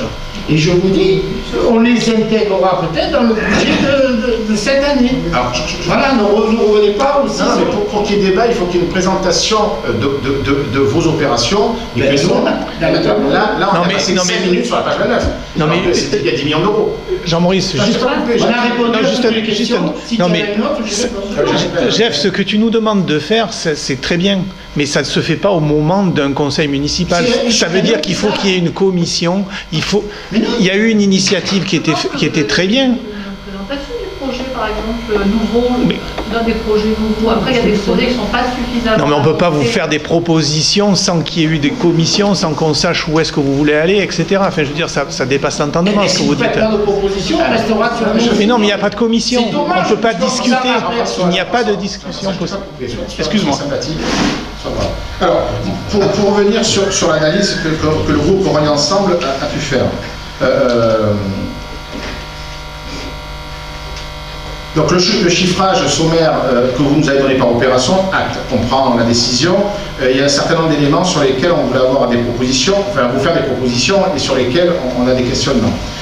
Avant de revenir sur ces opérations-là, on note, et vous l'avez bien dit, une hausse de l'imposition directe, des taxes foncières, plus de 2%.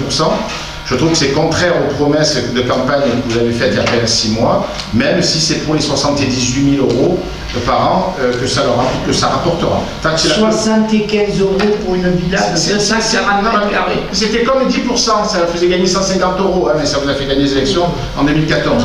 Le deuxième élément, donc ça c'est factuel, on est obligé de reconnaître, c'est une augmentation des impôts, contrairement à ce que vous aviez annoncé. 2, la hausse des dépenses du personnel. C'est pas encore effectif ou je ne sais pas plus, monsieur le maire. Deuxième élément, la hausse des dépenses du personnel. Troisième élément, ça c'est plutôt en votre faveur, vous l'avez dit assez facilement, réduction de la dette et augmentation de la trésorerie. Bien sûr, mais bien sûr, on n'a rien fait. Bien sûr, on peut se gargariser de dire on a une dette qui est à minima, et vous avez raison, 4 ans et demi, c'est formidable. Bien sûr, on n'a rien fait depuis 4 ans, donc c'est sûr qu'il est plus difficile de dépenser lorsqu'on ne fait pas. Alors, nous interrogeons sur une question diverse, aussi sur ce propos. Les 33 000 € des autres recettes d'exploitation, je pense que vous nous donnerez l'exemple, l'explication a posteriori par rapport à ça, parce qu'on n'arrive pas à comprendre la corrélation qu'il peut y avoir sur ces 33 000 € autres recettes d'exploitation. Nous verrons ça plus tard. Alors pour ce qui est des dépenses du parc des garrigues et des équipements sportifs, comment vous voulez qu'on se prononce dans la mesure où on a juste une ligne? Est-ce que c'est dans cet équipement sportif, je dis n'importe quoi, la création d'une tribune ou conforme, d'une buvette conforme cette fois-ci, ou est-ce que c'est l'agrandissement des vestiaires? Je crois qu'on peut aussi décemment mettre une somme en fonction d'un projet. Et je vous invite, mesdames, messieurs les conseillers, à apprécier le travail qui est réalisé dans certains villages, pour ne pas parler de Saint-Calin et de Lambesc chaque fois, puisque chaque fois on me dit que c'est toujours eux. Je vous propose d'aller visionner la vidéo du village d'Allo, qui n'est pas très loin, où il y a un conseil municipal par mois, et où on a un DOB qui a été fait le 17 décembre 2020, et un budget qui a été voté le 28 janvier. Comme ça, on peut démarrer l'année correctement avec des projets chiffrés, présentés aux élus, présentés à la population, avec des photos, enfin des éléments sur lesquels on peut se baser. Donc, pour revenir sur ce que disait un petit peu M. Verrier, je suis assez d'accord, je pense que nous sommes extrêmement défavorables à un aménagement en parc urbain de l'ancien stade, ça c'est notre groupe qui le pense, et bien évidemment de l'investissement que vous avez mis sur 2021 et 2022 de 626 000 €. Je pense que cette décision est dénuée de bon sens pour nous. Elle fait perdre des capacités financières importantes à la commune. On peut tout à fait aménager cet espace constructible, je le rappelle, sans faire des blocs, sans faire des bâtiments, des l'argent avant l'écologie, ou autre chose. Toujours. Je pense que, et je vous demande, mesdames, messieurs les conseillers municipaux majoritaires, de ne pas soutenir ce projet dans les prochaines années. C'est de l'intérêt de la commune et de ses administrés. Donc après tout ce qui est des propositions, la salle polyvalente, 2,6 millions dans 2 ans. Moi je pense qu'on aurait pu engager dès à présent les frais d'études pour avoir une réalisation qui se fasse avant la fin du mandat, puisque moi je ne l'appelais pas polyvalente, je l'appelais culture, mais c'est essentiel et c'est un outil qui serait absolument utile pour les enfants, et pas que les enfants d'ailleurs, pour l'art dans notre commune. Et je crois que c'était, à mon avis, à notre humble avis, le projet principal de votre mandat ou du nôtre, ça c'était certain. Voilà, moi ce sont les propositions. Je rappelle. Hausse des impôts, hausse des dépenses, réduction de la dette. Effectivement, on est loin d'il y a 6 mois, c'est tout. Ok. Alors, on ne va pas répondre puisque c'est un débat. Ça veut dire qu'on accepte d'entendre ce que vous dites, c'est votre façon de voir. Ce qu'il ressort, donc déjà je remercie Madame André et Catherine pour la présentation, qui après le petit heure de discussion ne génère pas trop de manque d'informations, donc on est bien. Alors, moi je dis que je vais rajouter ma synthèse dans mon débat. On vient de passer 2020 Covid. On est 2021 Covid aussi. Alors, qu'est-ce qu'il faut qu'on fasse? Il faut, déjà, on a renouvelé les agents de la commune pour qu'ils soient à l'écoute des administrés. Les thèmes des années à venir, ce sera la sécurité, ce sera le scolaire, ce sera le social, en accompagnant les personnes isolées en difficulté financière et en recherche de logement. Redéfinir un nouveau CCAS avec le départ de Brigitte, l'absence d'Anne. Ensuite, je vous l'ai déjà dit, l'offre habitat, elle est sans précédent pour tous les niveaux de budget des habitants de Rognes. Ça, c'est rare de le voir, et tant mieux si on a eu cette opportunité. Tout en préservant l'environnement, le cadre de vie des administrés. Alors l'environnement, l'ancien stade, la ligue de protection des oiseaux, la javis, etc. Chaque fois qu'on intègre les jardins partagés, on vient de le terminer. Et vous avez vu que l'État va donner une subvention pour les jardins partagés. On a marqué la subvention parce qu'on l'a fait dans un photo. Je ne l'ai pas dit, ça a été. Oui, je le savais. Tu l'as su. Ok. Ensuite, on veut améliorer le cadre de loisirs si on peut acheter ce parc des garrigues. Hein? Ensuite, mais j'ai parlé du scolaire, hein, je me suis dit, les pays scolaires, ils y sont déjà. Ensuite, le patrimoine, on ne va pas l'oublier, on va faire des travaux à l'église, on va faire une analyse de Saint-Denis pour savoir qu'est-ce qui se passe parce que ça bouge un petit peu. Et la forêt, n'oublions pas la forêt. La forêt des OND, le chemin des bois, on analyse l'offre actuellement. On a un partenaire, l'ONF, qui est toujours là. On a signé le plan sur 20 ou 30 ans l'année dernière. Monsieur Sauzel, je le cite aussi, il est en accompagnement permanent avec Eti, à l'écoute de toutes nos préoccupations. Parce que la forêt, il va arriver quelque chose dont on a eu l'information il y a 15 jours, c'est le plan de prévention, je le disais. Des risques incendie de forêt. Voilà, le plan de prévention des risques incendie, où aujourd'hui, 7 ou 8 communes des Bouches-du-Rhône ont cette contrainte supplémentaire, mais c'est une contrainte qui est de la précaution de sécurité pour les biens et habitations des administrés. Et Rhône, ils ont défini 15 autres communes, et nous sommes dans les 8 à venir, où on va avoir une analyse de la commune sur les zones très sensibles, des NFE où on ne peut plus construire, où on ne peut plus agrandir. Et ce plan devra être terminé en 2022, après une concertation population. C'est l'État qui gère ça. C'est Luc, Eti et moi-même qui vont accompagner l'État parce qu'il faut une participation forte de la commune. Et le premier compte rendu de la première réunion, ils ont apprécié la participation forte parce qu'on a anticipé qu'est-ce qu'on va pouvoir faire aux garrigues si on achète. Est-ce qu'on ne va pas être bloqué? Qu'est-ce qu'on va pouvoir faire dans tel secteur, tel secteur, tel secteur? Donc ils ont déjà anticipé. Et nous aussi, on va les accompagner. Et après, on aura une réflexion qui a déjà commencé sur les bâtiments des services techniques. Michel, il travaille dessus. On va très certainement lancer une opération sur les bâtiments techniques après une analyse de l'existant. Mais soyez certains qu'il y a un élément qui nous pend au nez en 2023, c'est le transfert ou non de la voirie. Et pourquoi on commence à augmenter un peu les taxes foncières? Parce que si la voirie part à la métropole, les 643 000 € de la métropole d'attribution de compensation, la voirie, je ne sais pas, on n'a pas calculé, il n'y a pas eu la clé. Mais si ça fait 200 ou 300 000 € en moins, on va bien trouver d'autres recettes. On ne pourra pas compter sur l'État. Donc il faut que on trouve des solutions, des gains pas de productivité, mais des gains financiers tous les jours. Et malheureusement, il va falloir augmenter la taxe foncière, parce qu'aujourd'hui, il n'y a que les propriétaires qui contribuent à apporter quelque chose à la commune. Les locataires, ils n'apportent rien. Ça, c'est politique, je ferme la parenthèse, parce que vous savez que je ne fais pas de politique. Mais en attendant, on a ça. Les 300 logements supplémentaires, ce sera un manque à gagner de la taxe d'habitation, du produit taxe d'habitation. S'il n'y avait pas eu ça, peut-être on n'aurait pas augmenté les impôts. Mais là, on anticipe. La voirie, si elle part, c'est, pour moi, une catastrophe. Voilà. Financière. Hein. Après, on se retournera toujours. Et politique. Et politique aussi.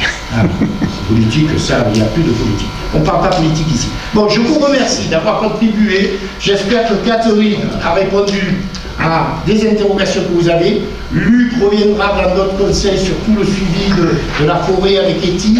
On vous reprécisera les 3 projets, donc, qui sont l'aménagement de l'espace de l'école primaire, où on a bien avancé, l'aménagement de l'ancien stade, l'acquisition du parc des Garrigues.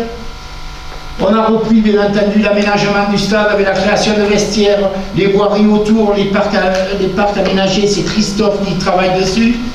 Et il interviendra une prochaine fois dans le cadre du budget là-dessus. Il y avait eu déjà un peu de travail fait. Et je te passe la parole. Et après, il y a l'accompagnement en l'aide. Nous sommes en train de choisir l'entreprise qui va s'occuper de cela. Pour votre information, donc, je peux le dire, ce n'est plus Paula qui fera la voirie, c'est l'entreprise Spi Batignolles. Voilà. Et là, nous sommes en analyse sur la partie électrique. Christophe, tu veux préciser? Vas-y. Juste pour vous informer que, sur sollicitation de la métropole, on s'est positionné, Rogne, pour participer à l'accompagnement des Jeux Olympiques 2024. Voilà. Donc on a été sollicité par la métropole et Rogne a répondu présent pour participer, voire accueillir en 2024 des équipes. Donc ça c'est dans le cadre du projet dont tu viens de parler d'aménagement du stade. Voilà. C'est un ensemble cohérent où on se fixe un objectif, même si on n'est pas retenu, etc. Au moins on s'inscrit dans cet objectif-là. Mais carrément de faire venir des équipes à Rogne, des choses. On verra ce que sera devenu le Covid en 2024. Et c'est pas comme la dernière fois, on avait porté la flamme simplement. Là, ça serait vraiment des équipes qui viendraient sur place. Pour l'instant, si tu veux, les discussions, elles sont un petit peu en stand-by parce que la situation aujourd'hui, elle est un peu compliquée. D'accord. Ah ben il y a Malmort qui avait accompagné les équipes de foot dans le cadre de la Coupe d'Europe de mémoire il y a 2-3 ans. Voilà. Bon, je vous remercie. On va clôturer le débat. Non, Jean-François, c'est bon. On y reviendra. Sur les décisions, tu parles des décisions ou pas? On va voter. Ah, pardon. Il faut voter le vote. Hein? Ce qu'on ne faisait pas habituellement nous non plus. Donc vous voyez qu'on essaie quand même de recadrer. Donc, je ne sais pas comment on dit là, pour le débat. Oui, donc on prend acte du débat. Vous prenez acte du débat. S'il y a quelqu'un qui est contre, y a-t-il des contre? 4 contre, abstention. Donc, 4 contre, on revient ensemble. Je vous remercie. Alors, on va terminer par deux délibérations qui concernent la métropole et le transfert de compétences. Donc, on est obligé administrativement de faire des écritures. Hein. Donc, c'est le budget annexe assainissement, délégation du territoire du pays d'Aix, approbation du transfert de l'actif et du passif de la commune de Rogne. Donc là, c'est des chiffres qui nous ont été communiqués. Donc, je vous propose, je ne pense pas qu'il y ait de questions, c'est pour régulariser une situation administrative et légale. Là. Donc, qui est pour? Unanimité, je vous remercie. La même chose pour l'eau potable en délégation. Qui est pour? Unanimité, je vous remercie. Donc, les décisions, donc la 2021 relative au contrat de maintenance dépannage pour la porte automatique de la Maison des Jeunes de la Culture avec la société Portal France. La numéro 2 relative au contrat de maintenance de l'ascenseur du groupe scolaire Verrier avec la société Otis. La 3 relative à l'offre et ayant pour objet un service de conseil et d'assistance juridique attribué à la CELAR Grimaldi et Associés. La 2021-4 relative au contrat de maintenance de l'ascenseur de l'école maternelle avec Thyssen-Creux. La 5 relative à la demande de subvention auprès de CD13 dans le cadre du dispositif d'aide au développement de la Provence numérique, projet de développement du numérique et modernisation des services publics communaux. On a fait une action sur la médiathèque déjà là-dessus. La 6 relative à la demande de subvention auprès du CD13 dans le cadre du fonctionnement du multi-accueil bébé Calais année 2021.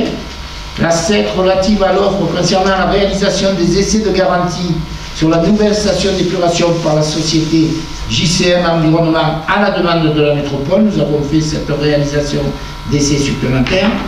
La 8 relative à une demande de subvention auprès de l'État dans le cadre du dispositif de dotation d'équipement des territoires ruraux pour un projet de rénovation et d'extension du système de vidéoprotection. La 9 relative à l'accord cadre à émission de bonnes de commande portant sur les travaux d'entretien, de réparation, signalisation horizontale de la voirie communale et rurale et aménagements divers sur la commune de Rognes, attribué à la société Spibatignol Malais, c'est ce que je vous ai dit tout à l'heure. Donc il y a un rendez-vous qui est prévu avec la DST, avec Michel qui s'occupe de cela la semaine prochaine. Nous allons mettre en priorité le chemin Pont-de-Vent. La numéro 10 relative au contrat de maintenance du logiciel Imprimega avec la société ADIC Informatique. Et la 11 qui annule et remplace la décision numéro 8 relative à une demande de subvention auprès de l'État parce qu'il a fallu modifier un petit peu les chiffres. Voilà. Alors, on arrive au bout de ce conseil que j'ai trouvé apaisant. C'est fini, Jean-François. Vous avez eu la parole. J'ai une remarque sur les décisions. Ah, on les commentait jamais jusqu'à présent. Mais si, la dernière fois tu les as fait. Ouais, bon. Vas-y. Non, mais ça a rapport en plus avec le recours gracieux qu'on a fait par rapport au comment ça s'appelle, au règlement intérieur de du MAPA. Moi, je ne voulais pas en parler. C'est toi qui en parles. C'est couillon, quoi.